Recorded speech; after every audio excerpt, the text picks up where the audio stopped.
अस्सलामु अलैकुम दोस्तों, हमारे चैनल दीन और दुनियाओं में आपका तहे दिल से खैर मकदम है।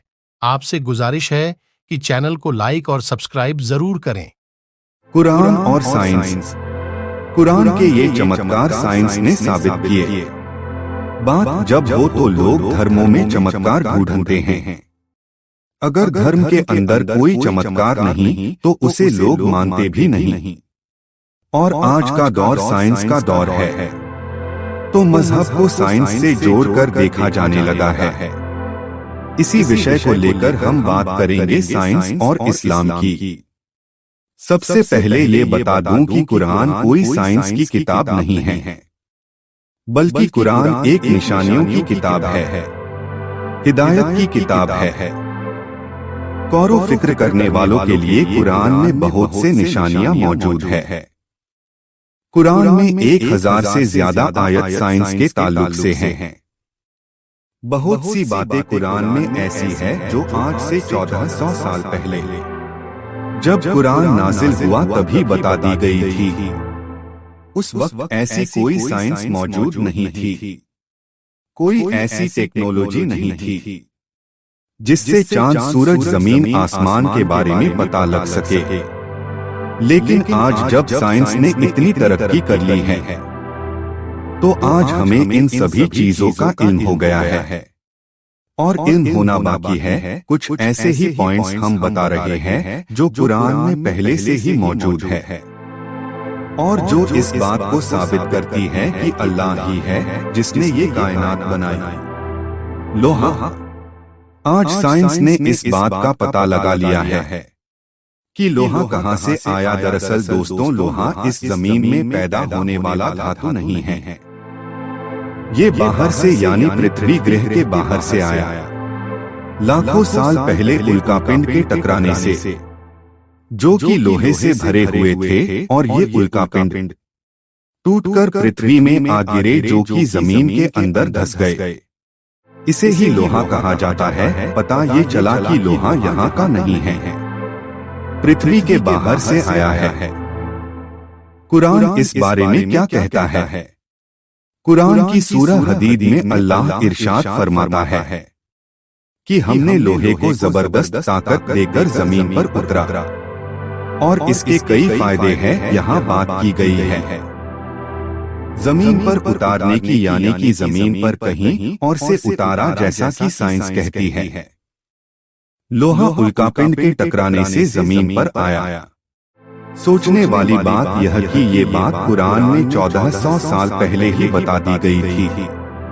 आसमान एक छत, आसमान एक छत, आसमान जमीन के चारों ओर लिपटे हुए कंबल की तरह है, जो जमीन को जमा देने वाली ठंड से बचाए रखता है। आसमान के ऊपर का टेम्परेचर -270 डिग्री सेंटीग्रेड होता है, जो जमीन को जमा कर खत्म कर सकती है। और आसमान सूरज की अल्ट्रावायलेट किरणों और जमा देने वाली ठंड दोनों से बचाता है। कुरान में अल्लाह ने आसमान के बारे में सूरह अंबिया में फरमाया, और हमने आसमान को तुम्हारे लिए महफूज छत बनाया। फिर भी लोग उसकी निशानियों से मुंह फेर लेते हैं। पहाड़ साइंस के मुताबिक साइंटिस्ट जियोफिजिक्स फ्रैंक प्रेस की किताब द RTH में लिखते हैं कि पहाड़ असल में एक खूंटे की तरह होते हैं। वो जितना जमीन के ऊपर होते हैं उससे कहीं ज्यादा जमीन के अंदर होते हैं। इसकी एक मिसाल दुनिया की सबसे ऊंची चोटी माउंट एवरेस्ट की ऊंचाई 9 किलोमीटर और पहाड़ के नीचे की गहराई 125 किलोमीटर है। और इसका पता 20वीं सदी की शुरुआत में प्लेट टेक्टोनिक की तकनीक के बाद ही मुमकिन हो पाया। कुरान ने पहाड़ों के बारे में क्या बताया? कुरान में अल्लाह ने सूरह नबाह में बताया कि हमने क्या जमीन को आराम जगह नहीं बनाया और पहाड़ को मेखे। कुरान का मफहूम है कि पहाड़ जितना ऊपर की तरफ होता है उससे कहीं ज्यादा नीचे की ओर होता है। कायनात का फैलना 20वीं सदी के अजीम साइंटिस्ट स्टीफन हॉकिंस ने अपनी किताब में the brief history of time में लिखते हैं कि यह 20वीं सदी की एक बड़ी खोज है कि कायनात वक्त के साथ फैलती जा रही है। कुरान इस बारे में कहता है कि और आसमान को हमने अपनी कुदरत से बनाया और बेशक हम इसे फैलाते जा रहे हैं। सोचने वाली बात यह है कि स्टीफन हॉकिंस ने यह खोज पिछले कुछ सालों में ही की है, लेकिन कुरान यह बात हमें 1400 साल पहले ही बता चुका है। जिंदगी का असल हम सभी जानते हैं कि पानी जिंदगी के लिए सबसे अहम चीज है। यह साबित इस बात से होती है कि जमीन पर रहने वाले पूरी मखलूक के सेल्स या कोशिकाएं पानी से बनी होती है। मिसाल के लिए किसी भी मखलूक की कोशिकाएं या साइटोप्लाज्म 80% पानी होता है। फैक्ट ये है कि जो भी चीजें जिंदा है वो सभी कुछ पानी से बना हुआ है। कुरान इस बारे में कहता है कुरान इस बारे में एक असाधारण दावा करता है। कुरान कहता है कि जिंदगी पानी से पैदा हुई है और साइंस ने इसको साबित माइक्रोस्कोप में जांच के बाद ही की है, जबकि कुरान में हमें ये बात 1400 साल पहले ही बता दिया है।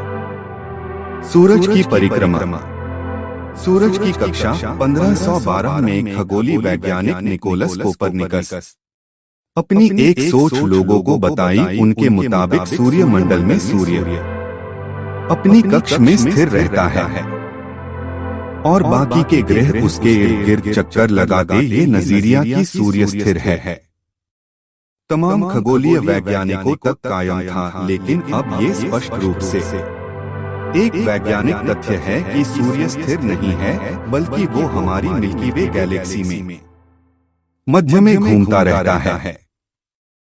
कुरान में सूर्य के बारे में आयत 21 और 33 में है कि वो जिसने रात दिन चांद और सूरज बनाया वो अल्लाह ही है, और ये चांद सितारे सब अपनी ही कक्ष में तैरते रहते हैं।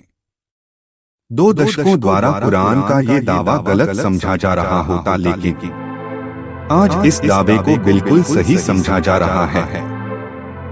झूठ और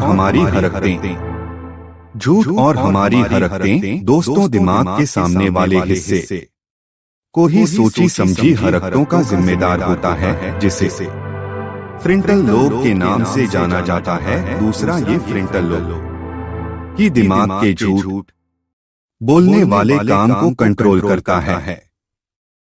आज के दौर में कई रिसर्च से साबित हो चुका है कि दिमाग के आगे वाला हिस्सा ही झूठ बोलने के काम को अंजाम देता है। कुरान इस बारे में क्या कहता है? पैगंबर सल्लल्लाहु अलैहि वसल्लम के दौर में एक आयत को वहां रहने वाला एक आदमी अबू जहल के लिए उतरी। आयत में अल्लाह ने बताया कि अगर वो बाज न आया तो हम जरूर उसकी पेशानी के बाल पकड़कर खींचेंगे। वो पेशानी जो कताकार और झूठी है। दौर में एक आयत को वहां रहने वाला एक आदमी अबू जहल के लिए उतरी। आयत में अल्लाह ने बताया कि अगर वो बाज न आया तो हम जरूर उसकी पेशानी के बाल पकड़कर खींचेंगे। वो पेशानी जो कताकार और झूठी है। साइंस इस बात का पता आज लगा पाई है, जबकि कुरान इसके बारे में बहुत पहले ही बता कर चुका है। दर्द का महसूस होना, इंसान को दर्द महसूस होना, काफी सालों तक हम ये समझते रहे हैं कि दर्द को महसूस करने वाले सेल्स हमारे दिमाग में होते हैं। हालांकि बाद में ये पता चला कि दर्द को महसूस करने वाले सेल्स हमारी खाल में ही होते हैं, और इन सेल्स के बिना हम दर्द को महसूस नहीं कर सकते। कुरान इस बारे में क्या कहता है? कुरान की आयत सूरह निसा में अल्लाह ने बताया है कि बेशक वो लोग जिन्होंने हमारी आयतों से इनकार किया, हम उन्हें आग में झुलसाएंगे, और जब उनकी खाल जल जाएगी तो हम उन्हें इसके बदले दूसरी खाल देंगे ताकि वो दर्द को महसूस करते रहे। बेशक अल्लाह जबरदस्त हिकमत वाला है। इस बात को 1400 साल पहले ही बता दिया कि दर्द को महसूस करने वाले सिर्फ खाल में ही होते हैं, न कि दिमाग में। दुनिया का वजूद हमारी दुनिया कैसे वजूद में आई? तकरीबन 80 से 90 साल पहले बड़ा और अहम सवाल ये था कि ये दुनिया कैसे वजूद में आई। फिर 1931 में एक साइंसदान जॉर्ज लेमेत्रे ने कहा कि ये यूनिवर्स पहले एक सिंगल पॉइंट थी, यानी एक गोला था, फिर एक बड़ा धमाका हुआ जिसकी वजह से ये सारी गैलेक्सी, चांद, सूरज, सितारे, आसमान और जमीन सभी कुछ वजूद में आई, जिसे साइंस की जबान में कहा गया द बिग बैंग, यानी एक बड़ा धमाका। साइंस की ये खोज तकरीबन 50-60 साल पहले की है। अब आइए जानते हैं कि कुरान इस बारे में क्या कहता है। अल्लाह कुरान में कहता है कि क्या इनकार करने वाले ये नहीं जानते कि ये जमीन और आसमान मिले हुए थे और हमने इन्हें जुदा किया। ये बात कुरान में अल्लाह 1400 साल पहले ही बता चुका है। दुनिया गोल है। दुनिया गोल है। पहले लोग ये समझते थे कि दुनिया चपटी है, क्योंकि इतनी रिसर्च हुई नहीं थी और देखने में भी चपटी ही दिखाई देती थी। लेकिन 1577 सर फ्रांसिस ड्रेक ने जब समुंदर पर सफर किया तब ये बात लोगों को पता चली कि दुनिया गोल है, लेकिन ये दुनिया पूरी तरह से गोल नहीं है। साइंस ये मानती है कि दुनिया पूरी तरह से गोल नहीं है, बल्कि एक जियोस्फेरिकल शेप की है जो पूरी तरह से गोल नहीं होता। कुरान इस दुनिया के बारे में कहता है कि कुरान की सूरह 31 आयत 29 में अल्लाह ने रात को आहिस्ते आहिस्ते दिन में तब्दील किया और दिन को आहिस्ते आहिस्ते रात में तब्दील किया। अगर दुनिया चपटी होती तो रात फौरन दिन में बदल जाती और दिन फौरन रात में बदल जाती। कुरान में सूरह नाजियात में सूरह 79 आयत 30 में अल्लाह ने फरमाया कि और उसके बाद अल्लाह ने जमीन को फैलाया। इसमें एक शब्द आया है दहाहा, इसका माना है अंडा, और ये कोई खास अंडे की तरफ इशारा है, जैसे शतुरमुर्ग का अंडा। शतुरमुर्ग का जो अंडा होता है ये एक गोस्फेरिकल शेप में होता है, तो कुरान में शतुरमुर्ग के अंडे की तरह दुनिया को बताया है, जो कि जियोस्फेरिकल शेप की तरह होता है। आसमान एक धुआं। साइंस ये कहती है कि जब बिग बैंग हुआ और उस धमाके से जो चीजें फैली वो धुएं की शक्ल में फैली, मतलब चारों ओर धुआं ही धुआं था। कुरान इस बारे में कहता है कि जब ये दुनिया वजूद में आई तो वो एक स्मोक थी, एक धुएं की शक्ल में थी। सोचने वाली बात ये है कि ये उस वक्त की बात हो रही है जब दुनिया वजूद में आई। उस वक्त की बात कौन बता सकता है सिवाय अल्लाह रब्बुल इज्जत के। लिहाजा हमें चाहिए कि निशानियों पर गौर फिक्र करें। ऐसी और भी निशानियां हैं जो कुरान में मौजूद है, इंशाअल्लाह अगली पोस्ट में बताएंगे। दोस्तों, अगर आपको मेरी यह वीडियो पसंद आए तो मेरी आपसे गुजारिश है कि मेरे चैनल दीन और दुनिया को जरूर सब्सक्राइब करें, साथ ही लाइक का बटन प्रेस करें और बेल आइकॉन के घंटी को जरूर दबाएं ताकि आने वाली वीडियो की नोटिफिकेशन आप तक पहुंचती रहे। अल्लाह हाफिज।